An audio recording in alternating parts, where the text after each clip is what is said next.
Está muito gostoso aqui, está um ambiente bacana, esse bate-papo com você aí.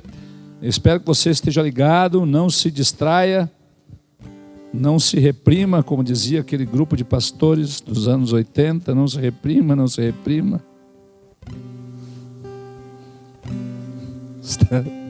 Arrancar um sorriso, está muito sério.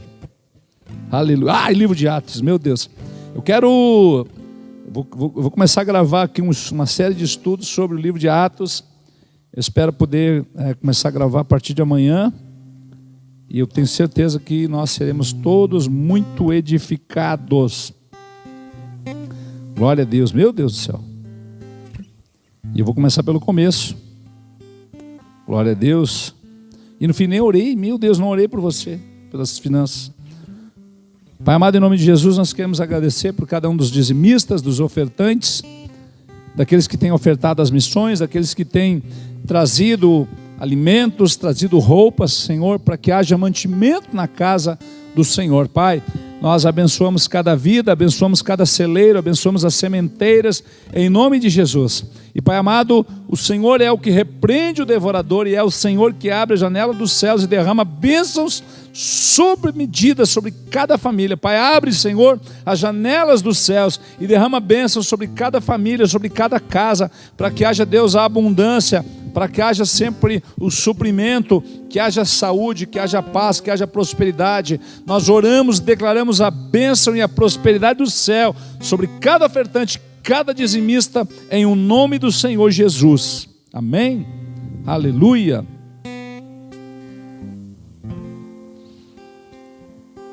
A igreja de Atos, ela é um modelo.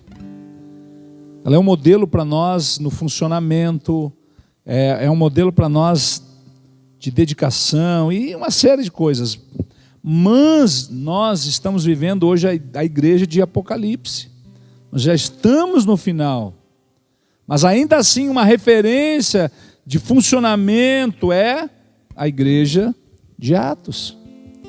Então muita gente hoje está frequentando, está numa congregação e lá pelas tantas começam a murmurar, começam a reclamar, eu não concordo com isso, não concordo com aquilo, e vamos sair, e vamos voltar à igreja primitiva, e vamos fazer as coisas do evangelho da simplicidade.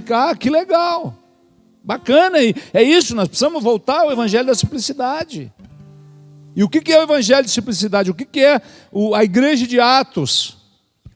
A igreja de Atos é uma igreja, em primeiro lugar, de obediência, de submissão, de sujeição mútua.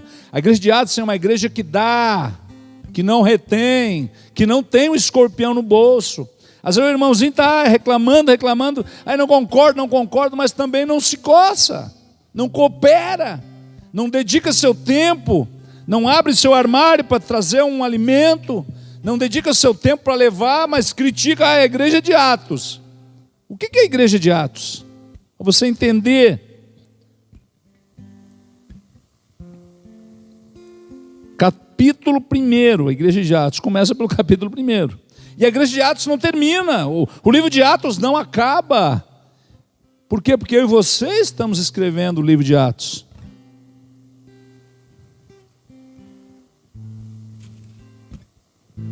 Capítulo 1 e verso 4. Jesus, comendo com eles, determinou-lhes que não se ausentassem de Jerusalém. É a primeira instrução da igreja de Atos. Fique em Jerusalém. O que significa Jerusalém? Fica onde você está. Mas eu quero fazer a obra. Fique onde você está, fique em Jerusalém. Jerusalém fala do centro da vontade de Deus. Fique onde você está. É a primeira ordem. Vírgula. Mas que esperassem a promessa do Pai, ao qual disse ele, que de mim ouvistes. Porque João, na verdade, batizou com água, mas vós sereis batizados com o Espírito Santo, não muito depois desses dias. Verso 6: E então os que estavam reunidos lhe perguntaram: Senhor, será este o tempo em que restaurares o reino a Israel? Respondeu-lhes: Não vos compete conhecer os tempos ou épocas que o Pai reservou pela sua exclusiva autoridade, mas recebereis poder ao descer sobre vós o Espírito Santo, e sereis minhas testemunhas, tanto em Jerusalém, como em toda a Judeia, Samaria, até os confins da terra. O problema é que nós não queremos permanecer em Jerusalém para sermos revestidos de poder. Já queremos sair. E Jesus disse: Ei, esperem, calma.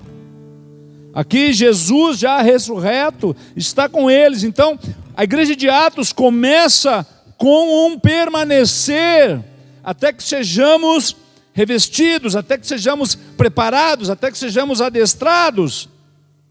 Não é simplesmente cada um faz do seu jeito, não.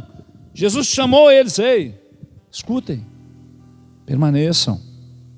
Vocês não têm condição de sair ainda, de fazer a obra. Vocês precisam de um revestimento, vocês precisam de poder, de autoridade. Eles já estavam cogitando de coisas maiores. Aí será o tempo de restaurar o reino a Israel? Jesus disse: Não, isso não cabe a vocês. Isso não cabe a vocês, não é tempo ainda. Esse tempo, esse tempo, ele cabe ao Pai, cabe a Deus. É o Pai que está guardando. Então aqui percebe-se que são pessoas aqui ainda imaturas, que precisavam ser revestidas. Então o grande problema hoje são pessoas imaturas que não sabem para onde estão indo, guiando outros tal qual, ou mais suscetíveis, pessoas ainda mais sensíveis a se perderem. É o que tem acontecido, muitas pessoas têm se perdido. Por quê? Porque estão seguindo alguém que não sabe para onde vai. Não há como você exercer autoridade se não está debaixo de autoridade. Você não pode andar sozinho. Ou você é muito bom, não pode caminhar com ninguém. Não tem ninguém do seu nível. Olha, você já pode ser arrebatado.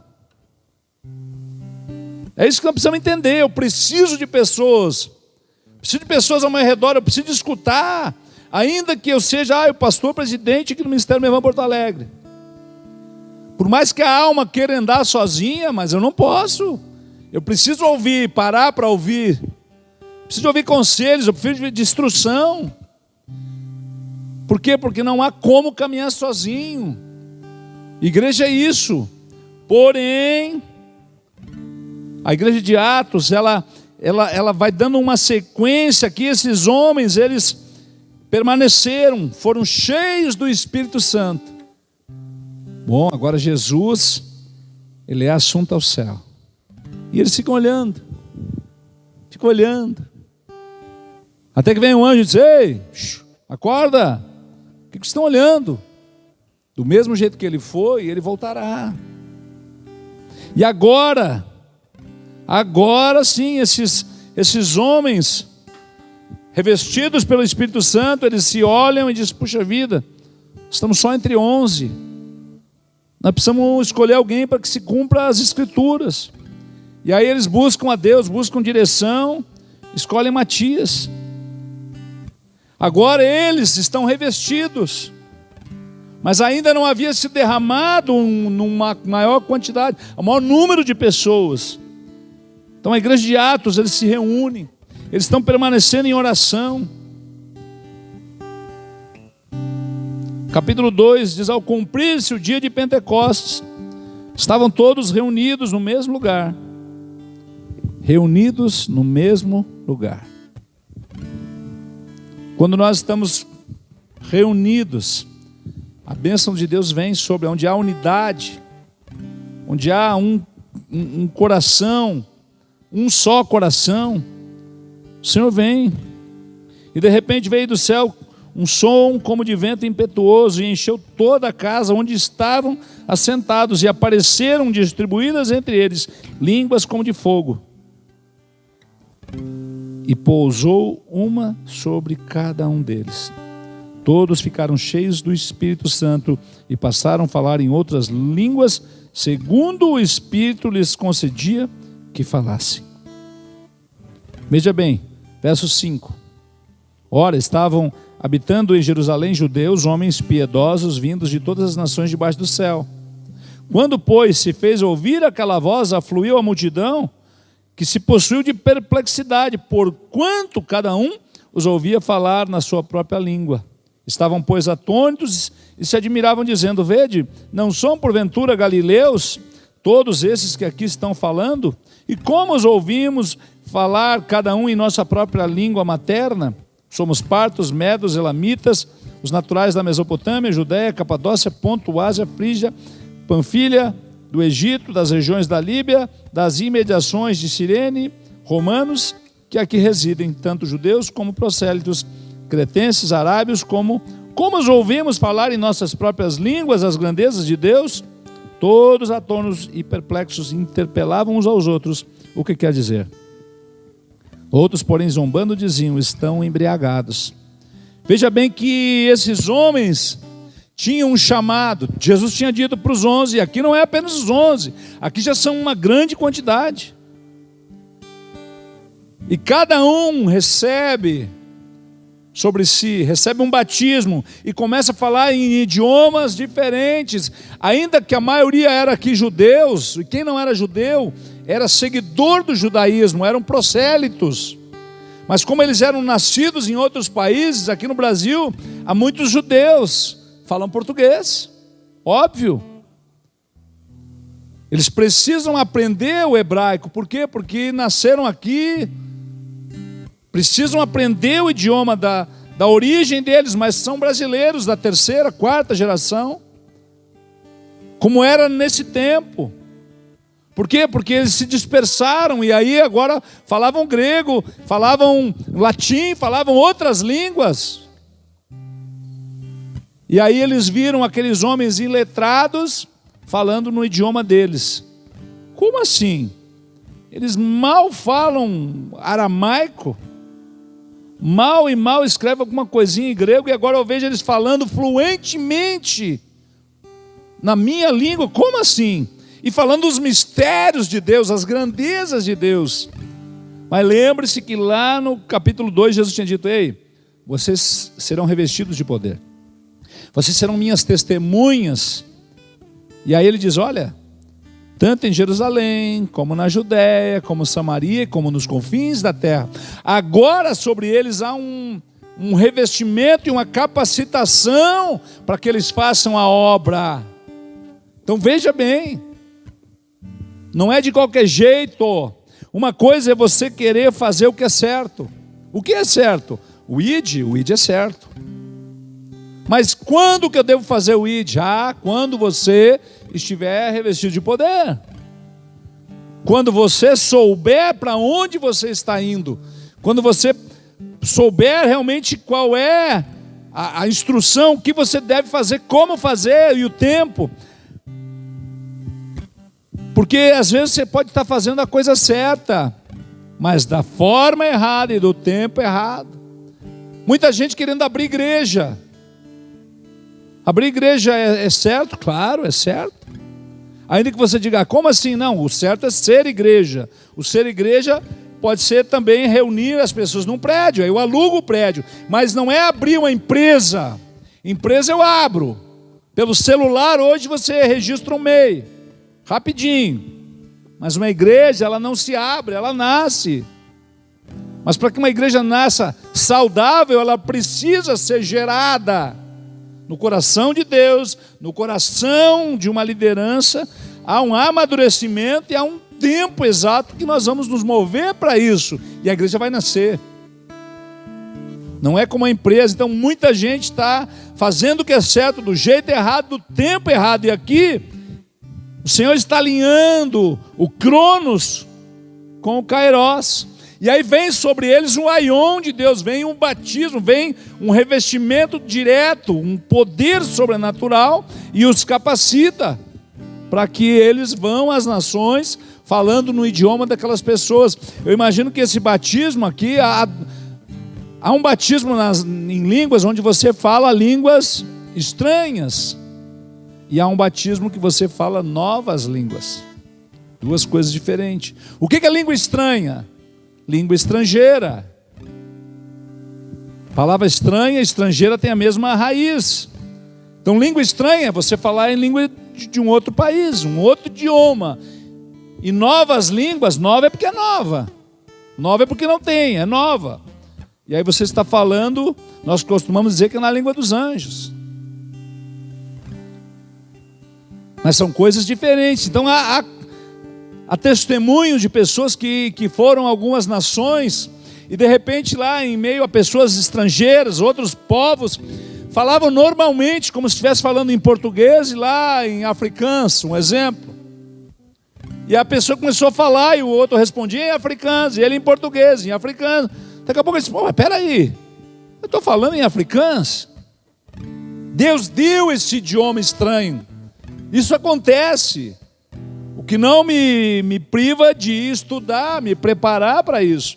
O que significa estudar, me preparar? É permanecer em Jerusalém até ser revestido do alto de poder. Então, eu estudar, eu me preparar, eu estudar uma teologia saudável. Mas quando eu estudo uma teologia não é para estudar Deus, não, é para experimentar Deus. Eu estudo teologia não é para ir para a internet ter razão, não é para ir para a internet ganhar das pessoas, argumentar para as pessoas, não. Eu estudo para mim saber o que fazer, como fazer, da maneira certa, no tempo certo, sem ferir, sem magoar, sem me sobressair das pessoas, porque não tem coisa pior do que um sabichão. O sabichão é que sabe tudo, é uma pessoa que fica sozinha, é igual um ouriço, é igual um gambá, ninguém quer parar perto. É o sabichão, não há espaço. Então nós estudamos para não cairmos no engodo, no erro, para que não é qualquer sorte de doutrina, de ventos que vão nos tirar do prumo. Você estuda, é para você discernir uma profecia. Quando alguém vier entregar algo para você, você vai fazer o quê? Vai passar pela palavra. O ouvir pela palavra, que o apóstolo Luiz Hermínio falou ainda na live do dia 12, que tudo que eu leio, se eu vou ler um livro secular, há problema? Não, desde que eu passe aquele livro secular pelo crivo da palavra. Lá pelas tantas, quando bater pela palavra e não filtrar, opa, eu vou abandonar esse livro. Por quê? Porque ele está falando de blasfêmia, está falando de adultério, está falando de perversão. Opa, eu não vou ler. Por quê? Porque o filtro da palavra travou ele. Então, ouvir pela palavra. Então, a profecia ela precisa passar pelo filtro da palavra. Então, existem coisas que Deus falou. Se alguém vier profetizar para você, eis que te digo, a terra será alagada e vai acabar tudo. Diz, opa! Isso é mentira, por quê? Porque a Bíblia diz, Gênesis capítulo 8 diz que não mais o Senhor vai destruir a terra por água, não vai ter mais um dilúvio. Então se alguém vem profetizar que vai haver um dilúvio, não passa pelo crivo da palavra, o que você faz? Você julga a palavra, não julga o profeta quem julga é Deus. Por isso que eu vou estudar a Bíblia, não é para saber mais que os outros, é para realmente cumprir a vontade de Deus.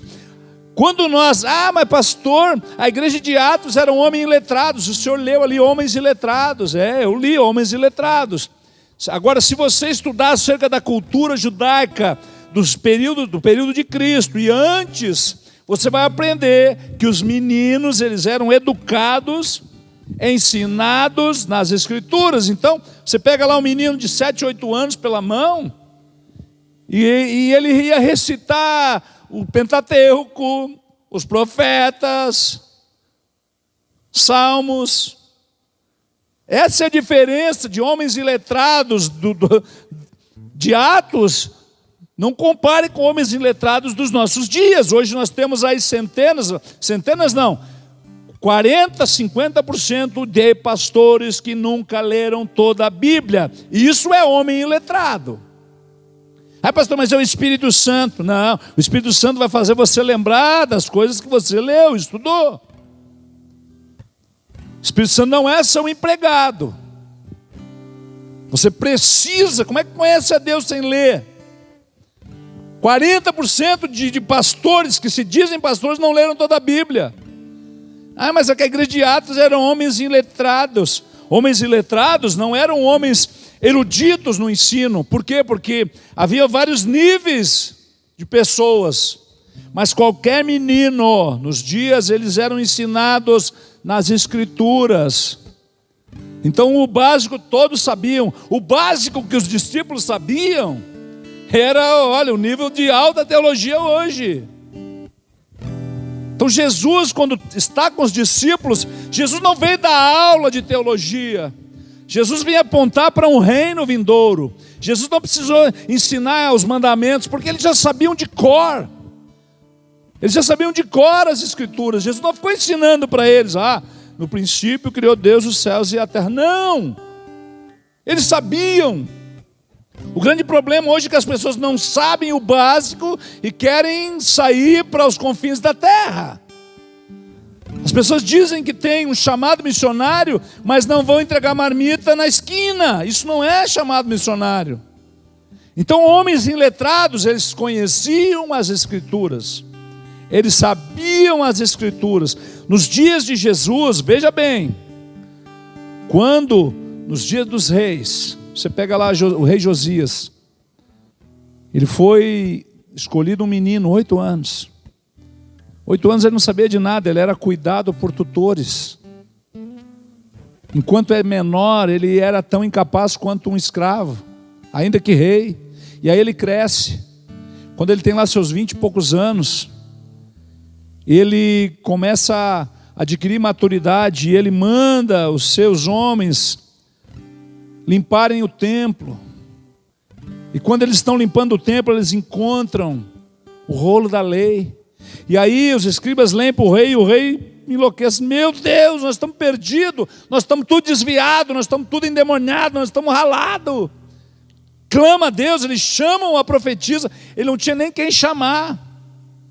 Ele vai lá e chama uma mulher, a mulher vai lá, uma profetisa, e diz, olha, é assim, é assim, é assim. E a partir dali ele começa a restabelecer a palavra de Deus. Por quê? Porque a palavra estava num canto.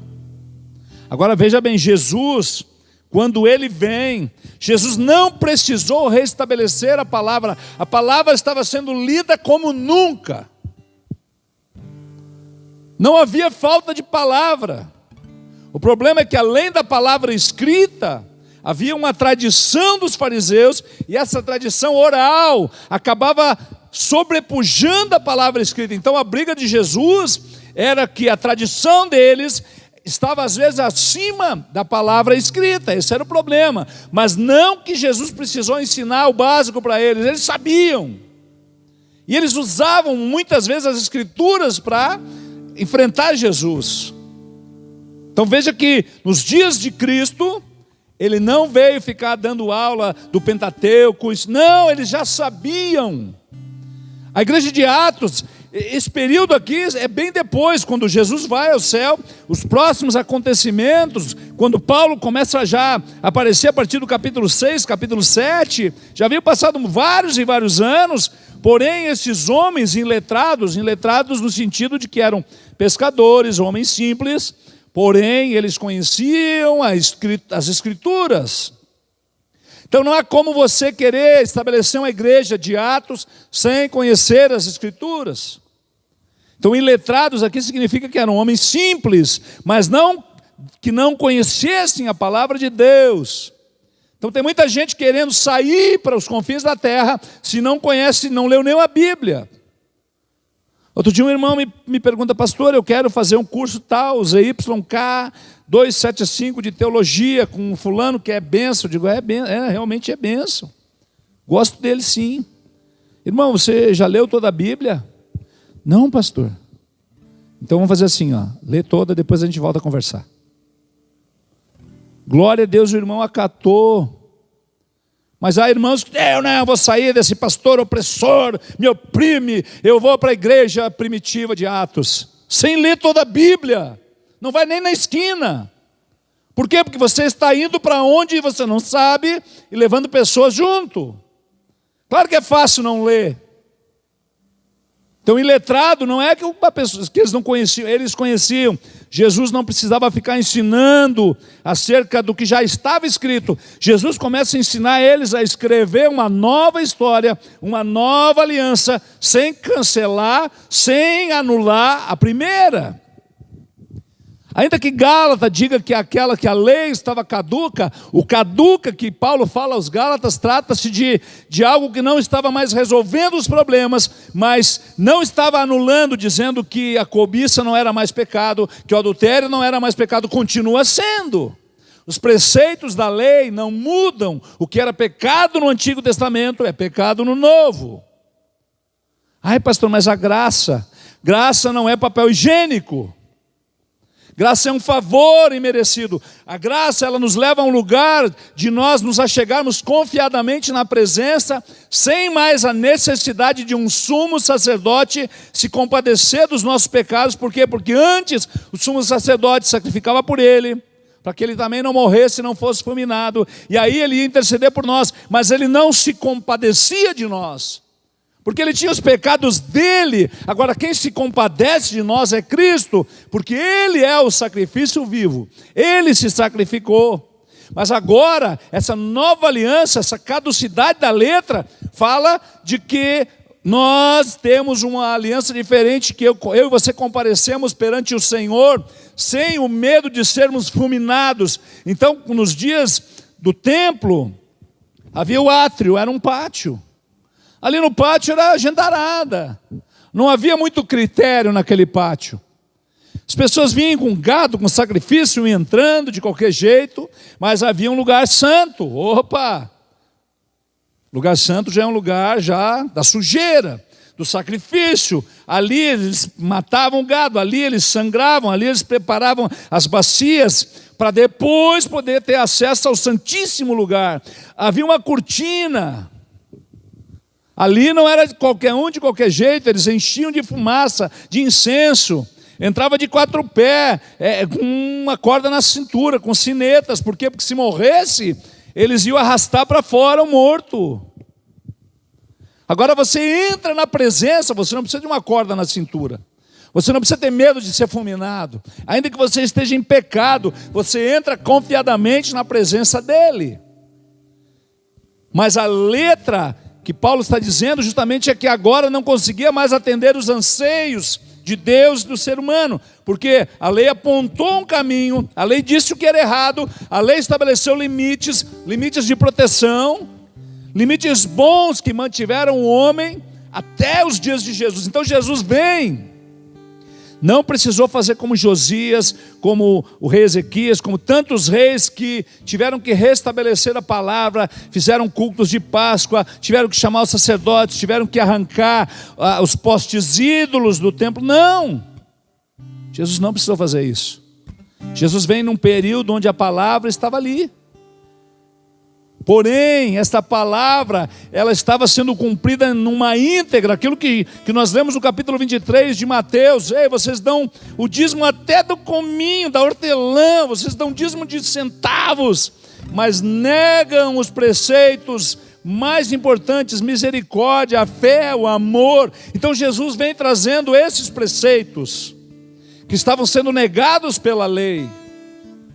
Não era o pecado em si, eles continuavam sendo zelosos. Os fariseus, eles eram zelosos. A gente costuma sempre sentar a ripa nos fariseus, mas eles cuidavam da palavra, eles mantinham tudo organizado. Ah, pastor, mas eles se pervertiam. Bom, que havia perversão, sim. Se venderam, talvez, mas eles tinham as escrituras. Jesus não precisou trabalhar no sentido das escrituras, simplesmente na misericórdia, em preceitos mais subjetivos da lei. A graça. Mas a graça, essa super graça, ela não existe. A graça é algo maravilhoso. Então tem muita gente achando, não, mas eu já aceitei Jesus, agora é só alegria. Vai nessa corrida, porque nós precisamos permanecer fiéis até o fim. No mundo ganha o primeiro lugar, mas no reino ganha quem chega Não importa se chegou em último, penúltimo, não, importa chegar. É isso que importa. Então a igreja de Atos é uma igreja de muita obediência, é uma igreja de realmente das pessoas se doarem, é uma igreja que trabalha sempre visando a Deus, visando o próximo, não visando a si. E se você continua aqui lendo, agora no capítulo 3, aqueles homens que eram imaturos, agora eles já expressam maturidade. Agora esses homens imaturos, aqui no capítulo 3, continuam fazendo o quê? O que eles costumavam fazer, indo ao templo, indo à sinagoga, se reunindo, indo de casa em casa, compartilhando o pão, compartilhando o testemunho. E aí, se você ler o capítulo 3, você percebe que eles estão indo para o templo, na Porta Formosa. A Porta Formosa é por onde o Senhor vai voltar. A Porta Formosa é um lugar onde os otomanos fecharam a porta porque sabiam da profecia que o Senhor Jesus ia entrar por ali. Por quê? Porque a Porta Formosa está de frente para o muro. Para o muro não, para o Jardim das Oliveiras. Numa das laterais do muro das Lamentações, mais para a direita, de quem está de frente. E eles fizeram o quê? Taparam a Porta Formosa, fizeram um cemitério ali árabe, para quê? Porque eles sabiam que Jesus, sendo um judeu, não ia passar por cima dos mortos. Esqueceram de um detalhe. Por um lado foi bom, eles cumpriram sim a profecia. Aquela porta não é para ninguém entrar. Eles lacraram, glória a Deus. A porta está lacrada. E como os judeus, os israelenses, de origem judaica, porque tem israelense e árabe, mas o judeu, eles respeitam, se tiver uma sepultura ali, eles não vão construir nada, porque eles obedecem, eles respeitam. Eles poderiam dizer, não, nós vamos tirar isso daqui, são árabes. Não, eles respeitam os mortos. Por quê? Porque o judeu entende que o Messias, ainda que talvez eles não acreditem no Yeshua, mas eles creem no Messias, no Messias, sabe que vai ressuscitar os mortos. Então, por isso que desde o princípio eles se preocupavam em sepultar os seus entes. O próprio José diz, olha, não me deixa aqui no Egito. Bota meus ossinhos aí quando eu morrer, bota numa caixinha e me leva para Jerusalém. Por quê? Porque eles respeitam. Então, lá a Porta Formosa, quando o Senhor Jesus voltar, ele vai entrar por ali. Só que ele vai ressuscitar os mortos. Ele vai vir voando, então ele não vai tocar em morto nenhum, porque os mortos ressuscitarão. Os dele, para ele, mas os perdidos para a perdição. E agora eles estão ali na porta e de repente tem ali um coxo, me dá um dinheiro aí. E ele cantou aquele hino, me dá um dinheiro aí, me dá um dinheiro aí. Eles, não dou não, o que eu tenho eu te dou. Ouro e prata não tenho, mas levanta e anda. Então entenda que agora, esse homem que não podia entrar no templo, por quê? Porque os coxos não entravam, os cegos não entravam. Desde os dias de Davi, Davi estabeleceu uma lei de que nem cego nem coxo poderia entrar no templo, porque quando Davi conquistou Jebus, quando Davi conquistou Jerusalém, os jebuseus diziam assim, não, isso aqui é intransponível, a nossa fortaleza aqui em Jebus é impenetrável, tanto que a gente pode deixar até os coxos, os cegos de guarda aqui, porque ninguém entra aqui. Aí Davi disse, então tá, de agora em diante, nem coxo, nem cego entra no templo. E nem havia templo ainda, mas o que Davi estava dizendo é que não vai poder adorar a Deus. Ele lançou uma sentença, certa ou errada, se cumpriu. E agora esse homem que está debaixo de uma maldição, ele não podia entrar. E quando ele levanta, ele começa a dançar na volta dos dois, e dançar, cantando aquelas músicas, lá, lá, lá, lá, lá, lá, lá, lá, lá, lá, lá, lá, lá, lá. E aí ele disse, não, gente, não olha para nós, como se de nós tivesse alguma coisa. Não, olha para ele, Jesus. Então a igreja de Atos é uma igreja que aponta para o Messias. A igreja aponta para Jesus, não aponta para si. Então veja bem, o grande problema é a motivação das pessoas. Elas querem uma igreja de Atos para fazer as coisas para si, para que o seu nome seja glorificado, para que o seu nome seja conhecido. para que tenha muitos likes, para que tenha muita visualização. Então o homem de Deus orou e aconteceu, o homem de Deus fez. Não!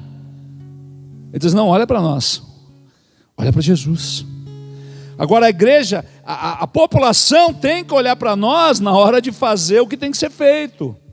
Na hora de levar uma ajuda, na hora de orar, na hora de ir nos hospitais, nos presídios, nas ruas, aí sim, olha para nós. Mas na hora da bênção, da cura, glória a Deus.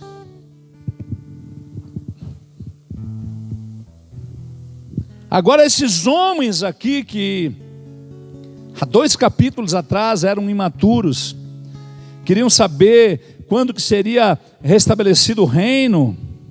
Agora esses homens maduros, eles estavam dizendo, não, nós não. Não, olha para nós, olha para ele.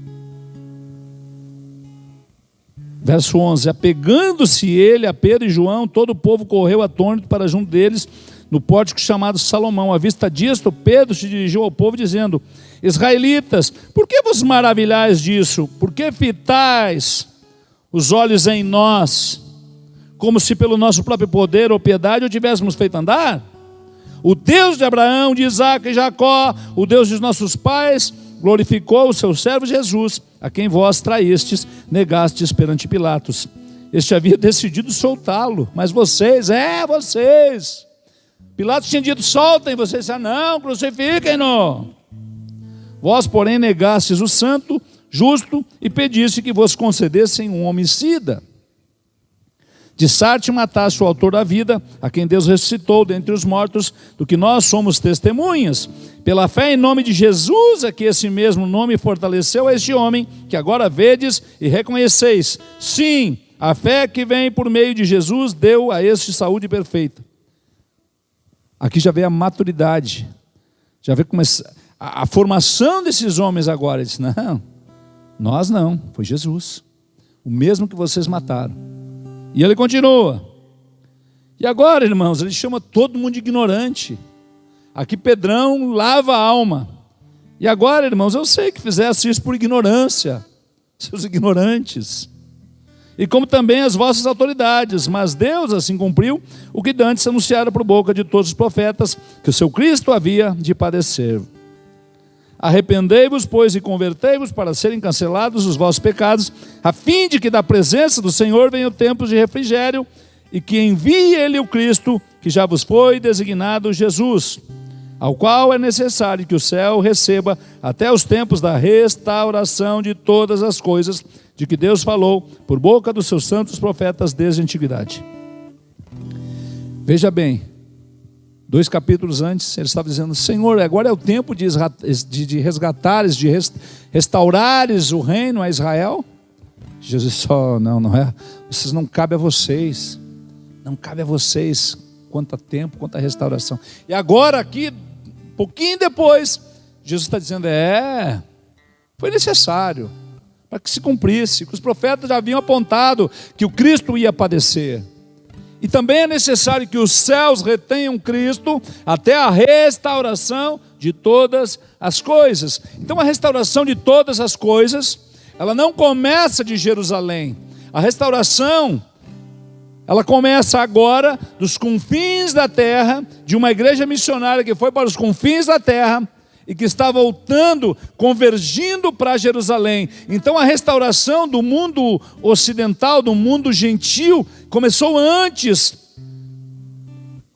nos dias de Paulo, nos dias dos apóstolos, nos dias dos missionários, foram restaurados antes, enquanto que Jerusalém estava abandonada à sorte de chacais, de assobios, de deserto, como havia sido profetizado. Porém agora você percebe que Jerusalém, que Israel está sendo restabelecida, mas para a restauração de todas as coisas é preciso que se estabeleça o reino do Messias, de Yeshua, em Jerusalém, a partir de Jerusalém.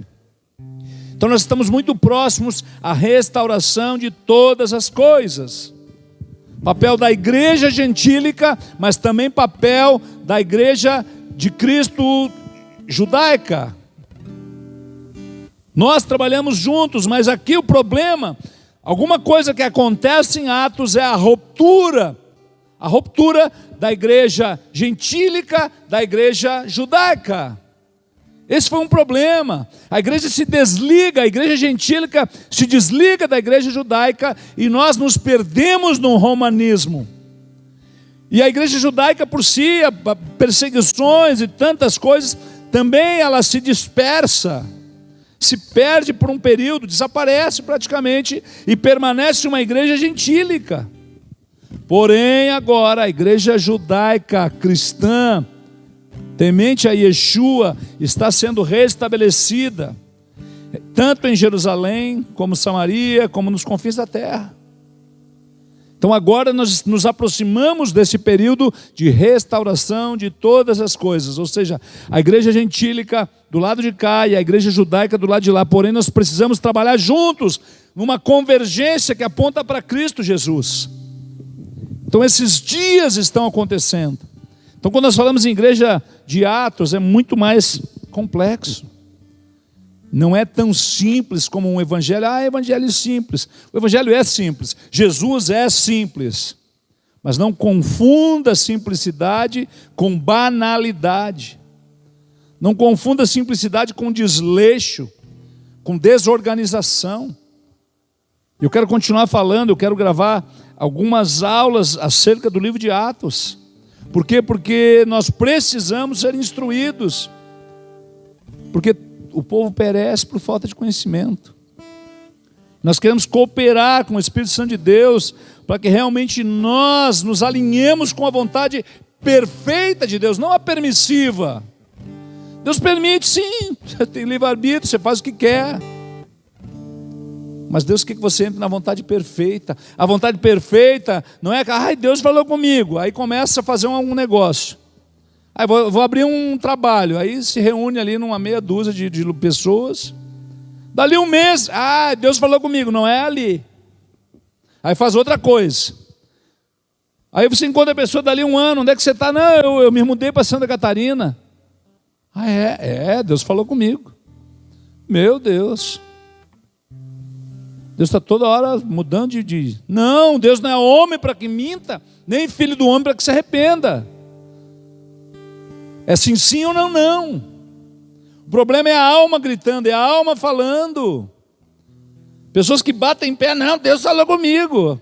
Amém. Pastor, eu vou fazer tal coisa. Não, já comprei isso, já comprei aquilo, já faz. É? O que você quer? Que eu faça o que agora? Você já decidiu tudo. Não, Deus falou comigo. Eu disse, bom, se Deus falou contigo, quem sou eu? Vai nessa tua força. Isso aí, meu filho, faz o que, se Deus falou, não, Deus falou. Daqui a 6 meses está ali, quebrou a cara. Pastor, pois é. Quando tem coragem e humildade de voltar atrás, porque na maioria das vezes não volta, porque o orgulho fala muito alto. Então quando nós vamos falar de igreja de Atos, vamos falar de igreja de Atos então. Vamos falar de igreja de Atos. Então isso me abriu uma janela. Eu quero estar falando de igreja de Atos agora, toda essa quarentena. Para a gente entender realmente. Porque é um modelo de igreja, sim, é um modelo. Mas eu e você estamos na igreja de Apocalipse. Uma igreja que acha que é rica, que pensa que está abafando, mas não está.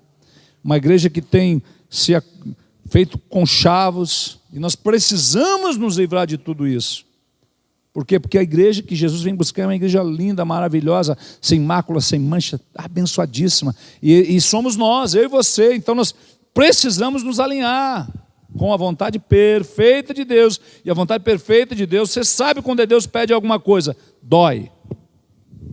Quando é Deus, dói. Quando é Deus, você tem que abrir mão de alguma coisa sua, para ter algo dele. É desse jeito. Amém? Glória a Deus, ainda bem que você não fugiu, né? Ficou firme aí, não foi ver a novela, aleluia.